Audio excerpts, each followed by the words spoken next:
All right, strap in, everyone. Let's dive deep into some fascinating aviation history, shall we? We're going to tackle the X-29A today. The X-29A, quite the experimental aircraft from the 1980s, a real head-turner. To say the least, it's not exactly your typical airplane design. Those forward-swept wings were pretty radical, wouldn't you say? Absolutely, they definitely made a statement, both visually and aerodynamically. Most aircraft, they have wings that sweep back, right? But the X-29A, nope. Forward. It must have looked like something straight out of science fiction. So there had to be a reason for that daring design choice. I'm guessing it wasn't just for looks, was it? You're right, there was more to it than just aesthetics. Forward-swept wings, they offer some really interesting potential advantages. For instance, they can boost maneuverability, especially at high speeds. Plus, they can actually reduce drag, which means better fuel efficiency. More agility and better fuel economy. Sounds like the best of both worlds. In theory, yes. But, of course, there were some, shall we say, engineering challenges to overcome. I can imagine. I bet stability was a major issue. You hit the nail on the head. The X-29A was inherently unstable. In fact, it was about 35% statically unstable. 35%? Wow, that sounds pretty significant. It was. Think of it this way. Imagine trying to balance a broomstick on your fingertip. It takes constant adjustments just to keep it upright, right? Now, imagine that broomstick is a fighter jet going hundreds of miles per hour. That's the kind of challenge engineers faced with the X-29A. So it was basically a flying balancing act. Precisely. Which is where some truly groundbreaking technology came in. The X-29A, you see, it was one of the very first aircraft to use a digital fly-by-wire system. So instead of mechanical linkages, it was all controlled by computers. Exactly. The pilot's control inputs, they were all relayed electronically to the flight surfaces. And that level of computer intervention, it was absolutely critical to keeping this inherently unstable aircraft in the air. We're talking constant, minute adjustments, thousands of them every second, just to prevent the X-29A from going completely out of control. That's incredible. It must have been incredibly complex to design and implement that kind of system. You have no idea. It was a monumental task. And to fully grasp the scale of the challenge, we need to talk about a phenomenon called divergence. Divergence, what's that? Okay, so picture this. The wings start to twist uncontrollably because of the aerodynamic forces at high speeds. Not ideal, right? Especially with those forward-swept wings. That sounds downright terrifying. So how did they even manage to prevent the wings from, well, twisting out of control? They came up with a pretty ingenious solution called aeroelastic tailoring. Instead of fighting the natural tendency of the wings to bend and twist, they actually embraced it. They used these special composite materials to build wings that would, get this, deform in a controlled way. It actually counteracted the divergence. Wait, so they built wings that were designed to bend. That seems counterintuitive. It might sound crazy, but it worked. This aeroelastic tailoring, combined with that sophisticated fly-by-wire system, it allowed them to create a stable, controllable aircraft out of something that should have been, well, impossible to fly. That's mind-blowing. So they had this inherently unstable plane, kept in check by cutting-edge computer systems, and wings that were designed to bend. But why go through all that trouble? What was the ultimate goal? Well, the X-29A, it wasn't just some cool technological marvel. It was a flying laboratory. NASA had a whole list of objectives for this research program. A list. I'm all ears. What were they hoping to learn from this radical experiment? If you dig into the NASA Technical Memorandum 86025, it outlines 7 key objectives. First, they really wanted to understand the aerodynamic characteristics and performance of those forward-swept wings. Then, they were interested in the benefits of close-coupled canards. Canards. Remind me what those are again. They're those small, wing-like surfaces positioned in front of the main wings. They help to improve lift and maneuverability. The X-29A had those too. They also wanted to study the effects of aeroelastic tailoring on wing stability. Which makes perfect sense considering how important that was for this project. Exactly. Then, of course, they wanted to see how well the digital fly-by-wire system performed in a real-world setting. After all, that was the heart of keeping this thing in the air. They also were interested in how aeroelasticity affected the aerodynamic coefficients.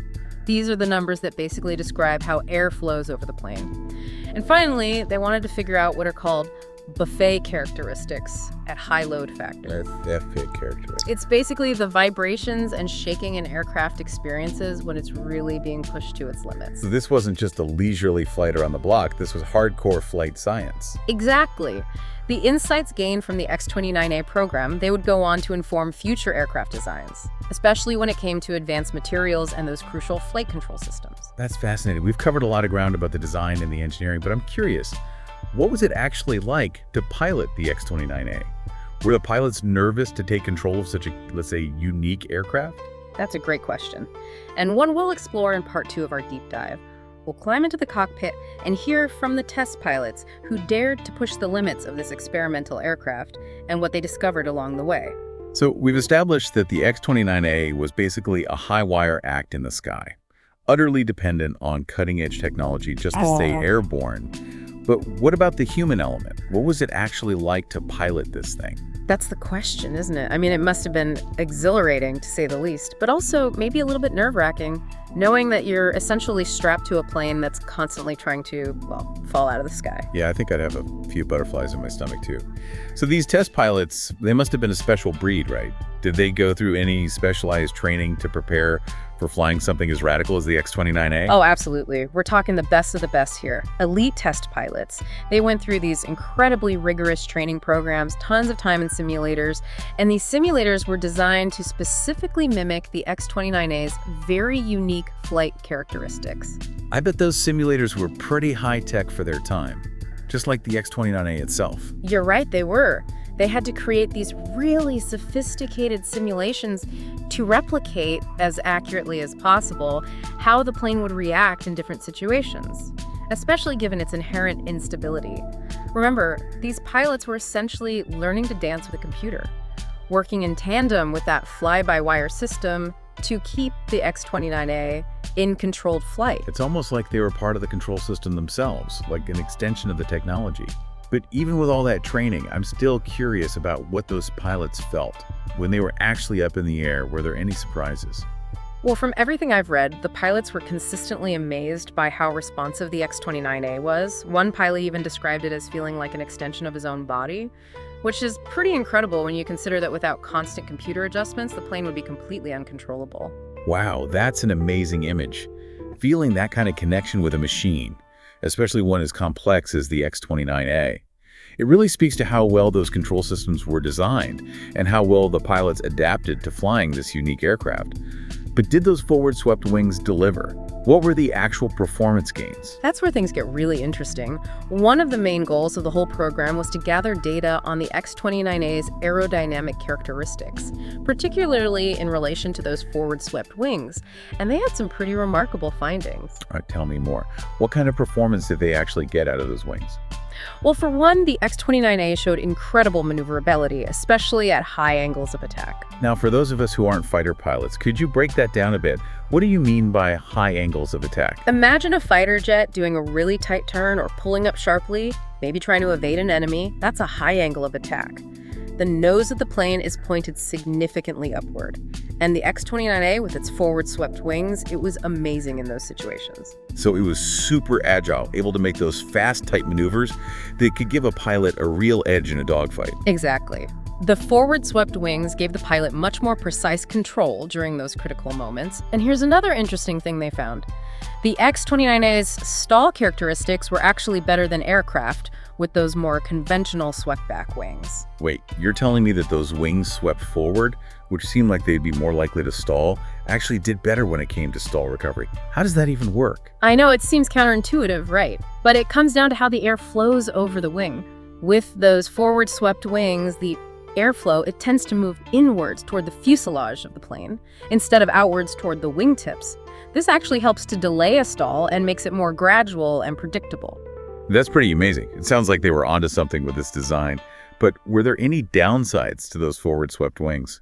Well, one challenge was the increased structural stress on the wings. They were under a lot more stress during flight. Remember, they were designed to bend and twist, which meant they had to be incredibly strong and durable.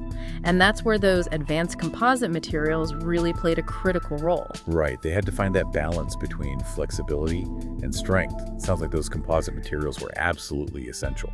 They were. And the X-29A program really pushed the development of these materials.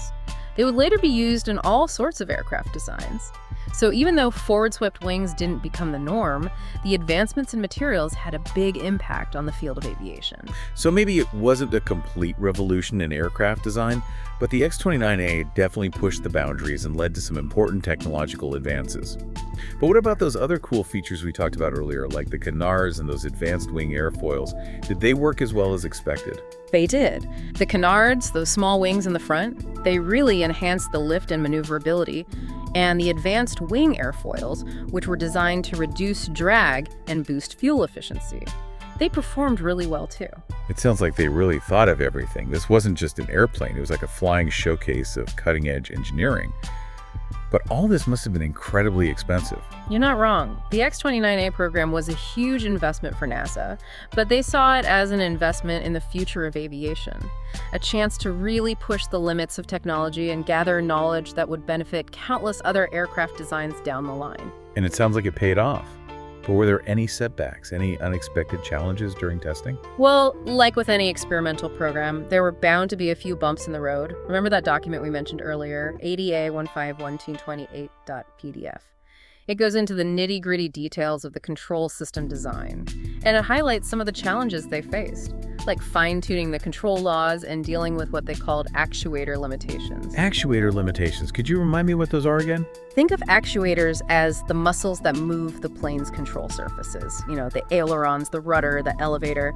They have to be super precise and responsive, especially on a plane as dynamic and, well, unstable as the X-29A. Right, because any delay, any tiny error in those movements could be disastrous. Exactly. So finding actuators that could actually keep up with the demands of that fly-by-wire system, that was a major challenge. It sounds like they were really pushing the boundaries of what was possible with the technology at the time, but they did it. They created this amazing aircraft, pushed the envelope of aviation technology, and gathered a ton of valuable data.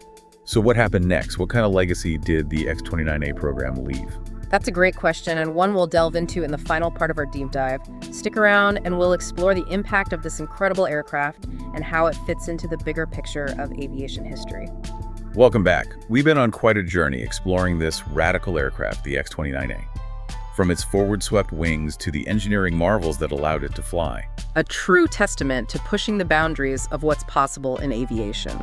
We've talked about its design, its capabilities, even the challenges they faced during development. But the big question is, what happened next? Did the X-29A revolutionize aviation? It's a good question. While it never went into production, its legacy is significant. We don't exactly see a lot of those forward-swept wings in the sky today. Why didn't it take off, so to speak? There were a couple of factors. First, building an aircraft with forward-swept wings, one that's stable, it's incredibly complex and expensive. You need those cutting-edge materials, sophisticated computer systems, all that engineering know-how. Not easy to mass produce. Building one experimental aircraft is one thing. A whole fleet, whether for military or commercial use, is a whole different ballgame. Precisely. And beyond the technical and financial hurdles, there were also strategic considerations. This was the Cold War era. Military aircraft design, it was all about outmaneuvering, outgunning potential adversaries. So the X-29A proved those forward-swept wings could deliver agility. But maybe not the ideal solution for every scenario. Exactly. Plus, we have to consider the broader context of aviation technology at the time. Jet engines, aerodynamics, flight control systems, everything was advancing rapidly. Maybe other designs simply proved more practical or cost-effective. So it wasn't that forward-swept wings were a bad idea, just maybe other technologies outpaced them. Right. It's important to remember the X-29A was a research aircraft. Pushing boundaries, exploring new concepts, gathering data, that was its purpose. Like a seed planted, even if it didn't grow into a towering tree. Still, a contribution to the knowledge base, paving the way for new innovations. Exactly, and those contributions are substantial. The X-29A advanced our understanding of aerodynamics, especially those unconventional wing designs. It pushed flight control systems, demonstrating what's possible with digital fly-by-wire, and it showcased the potential of composite materials impacting aircraft design for years to come. So even though we don't see those forward-swept wings everywhere, the X-29A left its mark on aviation. Absolutely. It might not have changed how all planes look, but it fundamentally changed how engineers think about design, materials, those control systems. A catalyst for progress, showing what happens when you challenge conventions and explore the unknown. It's a good reminder that not every experiment leads to a huge revolution. The lessons learned, the inspiration, and the X-29A delivers on all those fronts. Couldn't agree more. A story that reminds us that innovation is a process, a journey, full of twists and turns. The X-29A might not have been the final destination, but it was a crucial step along the way. And who knows what the future holds? Maybe those forward-swept wings will make a comeback. A new generation of aircraft building on that foundation laid by the X-29A. It's definitely possible. Aviation is constantly evolving. What seems impossible today could be commonplace tomorrow. The X-29A reminds us to never underestimate human ingenuity, our desire to push those limits. Well said. As we wrap up this deep dive into the X-29A, what's the key takeaway for our listeners? I think it's this. The X-29A embodies the spirit of innovation, that constant pursuit of knowledge, the courage to challenge what we think we know. It's about human curiosity and that belief in progress. A story that inspires us to think differently, to be bold, to never stop pushing the boundaries of what we think is possible. And maybe, just maybe, one of our listeners, inspired by the X-29A, will be the one to unlock the full potential of those forward-swept wings. Until then, let's keep exploring, keep questioning, keep reaching for the sky. Beautifully said. That's all for our deep dive into the X-29A program. Thanks for joining us, and until next time, keep looking up.